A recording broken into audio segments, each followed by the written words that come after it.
Hi guys, welcome back to Kings, Crows and Ant World, and today we're going to be telling you all about our Madagascar Hissing Cockroaches that we have now got, otherwise called Gromphadorina portentoso. Arnold went to our local pet shop and they said that their colony was just so overstocked, and they gave us one male and two females to home. I'd like to give a big shout out to Ants and Pets, The Creatures Corner and Ant Warriors. For setting up the tank, I used some Habitat sinking clay balls for the drainage layer in their tank. We had a 54 litre tank free, so they've gone in there. They're going to go in there, so that's the drainage layer. And then after I covered it with some mesh, we put in some Habitat Jungle Bio substrate as well over the top of their dirt. I had some nice bogwood which I've used to create a nice little hideaway for them, because they do like hideaways and territories. So I'm quite pleased with how that turned out. I really like how that looks. I also had some nice bark which I have used to create a nice layer on top of the main substrate as well. Nice and soft, sort of for bedding and everything, and I think that really sort of finishes the tank off. That looks really nice. They do like leaf litter, so I've crumpled up an almond leaf for them to use as leaf litter, and so hopefully they'll like that. And then their little shallow water dish, they need a shallow water dish to drink from so that they don't drown or anything in the water. And they've just got a little bit of cabbage there as well. And this is just how the tank looks once it's all finished, and I'm really pleased with it, and I hope they're going to enjoy their home. These are the 3 hisses we've got. And they are just gorgeous. We've got 1 male and 2 females. And yeah, we'll tell you a little bit all about the cockroaches now. Hissing cockroaches have a pair of spiracles, which are the tubes insects use like for breathing and everything, which have been modified so they make a hissing sound. So these insects don't really use pheromones like others do. They use their hissing sounds to tell you what they want.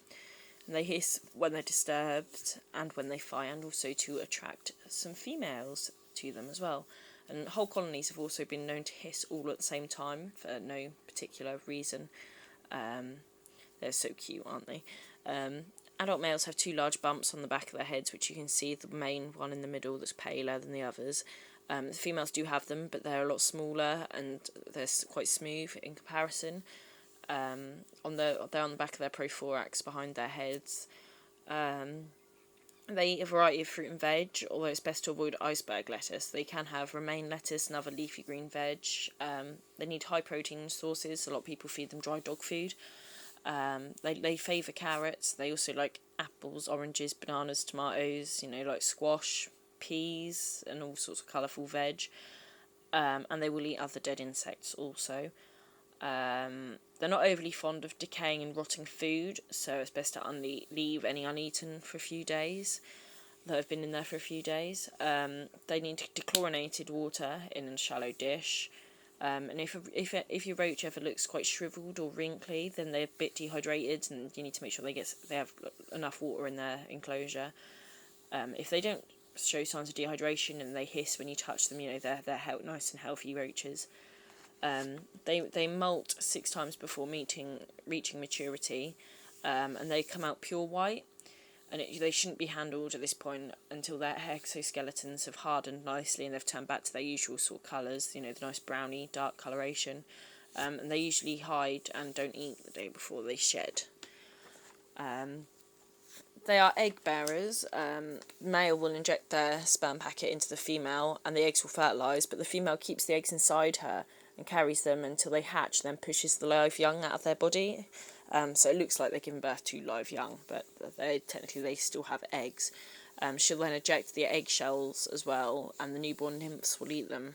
But they usually do this in private where you can't really see it happen. And each clutch is around 50 can have up to 50 babies, and once the babies are born, they'll ride around on their mum until after they've had their first molt. The female hissers are really calm. They don't fight males, they don't fight other females, or they're young, they're quite docile. They'll only hiss when there's an intruder. Males are very territorial. They like to have their certain territories, be it a rock to sit on or a piece of wood or something, and they will only leave that territory to eat or to drink. So yeah, they're very, very territorial, and they will fight a lot for territory or over females. But yeah, I hope you really enjoy, you're enjoying watching my little hisses. They're so cute. I love them and everything. They just seem to be doing quite well. They come down and eat during the night. They must do, because I never see them move off that wood. But when I look in the morning, food's diminished a bit, so bless them. They are nocturnal, so they're doing really well, and I hope you enjoy seeing them all moving into their house and a little bit of information I've just given you. They do get up to 3 inches long, by the way, as well, and they live up to 5 years in captivity.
Thanks for watching. Don't forget to like, comment and subscribe.